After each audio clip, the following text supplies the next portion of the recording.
જૂનાગઢના ધંધુસર નજીક state monitoring સેલનો દરોડો પાડવામાં આવ્યો છે। એસએમસી દ્વારા કાર્યવાહી હાથ ધરવામાં આવે છે। તો ધંધુસર નજીક સ્ટેટ મોનિટરિંગ સેલ દ્વારા તપાસ હાથ ધરવામાં આવે છે। વંથલીના ધંધુસર નજીક ધમધમતી હતી આ જુગારધામ જુગાર રમતા 12 શખ્સોને ઝડપી પાડવામાં આવ્યા છે, જેમાં એક શખ્સ ફરાર થઈ ગયો છે। 2.70 લાખની રોકડ, 6 કાર, 7 મોબાઈલ મુદ્દામાલ જપ્ત કરવામાં આવ્યા છે। એસએમસી 20.41 લાખનો મુદ્દામાલ કબજે કર્યો છે। સ્થાનિક પોલીસની કામગીરીને લઈને અનેક સવાલો ઉઠ્યા છે।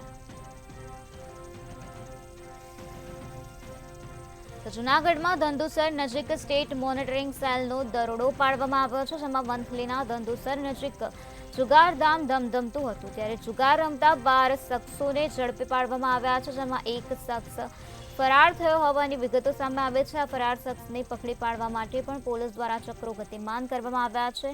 2.70 લાખની રોકડ, 6 કાર અને 7 મોબાઈલ મુદ્દામાલ જપ્ત કરવામાં આવ્યો છે। એસએમસીએ 20.41 લાખનો મુદ્દામાલ હાલ કબજે કર્યો છે। સ્થાનિક પોલીસની કામગીરીને લઈને હાલ અનેક સવાલ ઉઠ્યા।